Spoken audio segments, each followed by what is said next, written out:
Am I the whole for stealing my own wedding from my MIL and planned it how we wanted? This happened last year, but I'm still recovering from the chaos, so here goes. My fiancé, 27M, and I, 25F, got engaged for 2 years and decided 2024 was the year we get married. We initially wanted an intimate wedding, about 30 to 40 guests, no bridal party, no fireworks, no doves flying in slow motion, just a small chapel, good food, and peaceful vibes. Bonus: we were paying for everything ourselves to avoid outside opinions. You'll see why this matters. My parents? Totally down.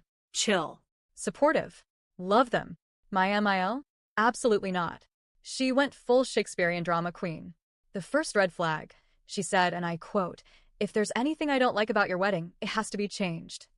Like, ma'am, who assigned you executive producer of our wedding? She wanted a full-on fiesta, big church, 500 guests, matching gowns for people I've never met, and probably a giant ice sculpture of Jesus. Her concern? What will people say? As if we're running for public office and not trying to have a wedding. After some long talks and stress eating, my fiancé and I reluctantly decided to go traditional, aka bigger wedding, extended family invited, the works. And cultural expectations here, where in Southeast Asia, say the groom's family pays for the wedding, but we still chose to cover everything ourselves. Why? Because we wanted peace. Spoiler: we didn't get peace. We purposely didn't tell MIL about anything about the theme, motif, caterer, photographer. Nada. Every time she sniffed a detail, she had something to say like, "Why hire a wedding coordinator? I planned my daughter's wedding in 2002 with Excel and prayers." She then offered us budget-friendly suppliers. Translation: her cousin who takes blurry iPhone photos and her neighbor who once cooked for a barangay fiesta. Love that for her, not for us. My fiancé was my rock. He kept reminding me, "This is our wedding." She had hers. Now here's where it gets juicy.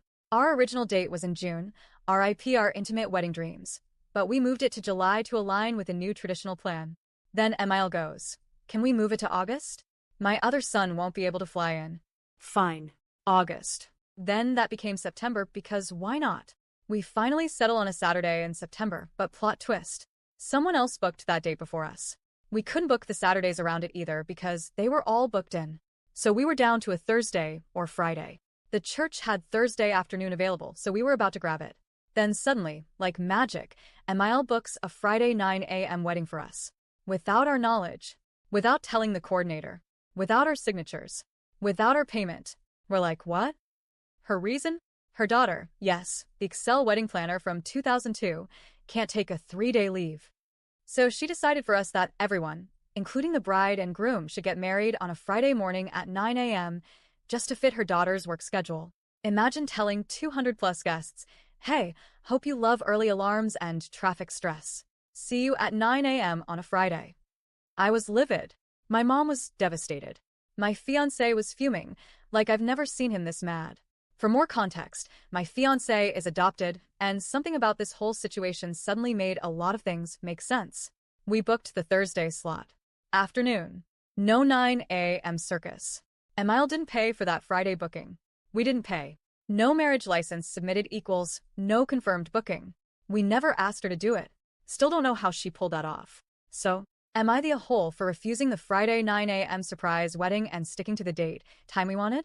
Even if it made MIL cry dramatic telenovela tears and call me selfish? Because I feel like I was just trying to get married, not fight in the Hunger Games. Update. Hi, everyone. I didn't expect my previous post to gain attention. Thank you for all the feedback and support. Here's an update on how things unfolded. After we finalized the wedding day and sent out invites, my sister-in-law, SIL, asked if she could be my matron of honor. Her reason? She needed a valid excuse to take 3 days off work to attend the wedding. Apparently, her brother getting married wasn't reason enough. Mind you, her son was supposed to be our ring bearer. I had already chosen my maid of honor and bridesmaids, paid for their dresses, given them proposal gifts, and sent out the invitations.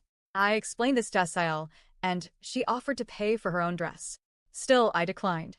I might have come off as a bridezilla, but I felt it was important to stick to our plans.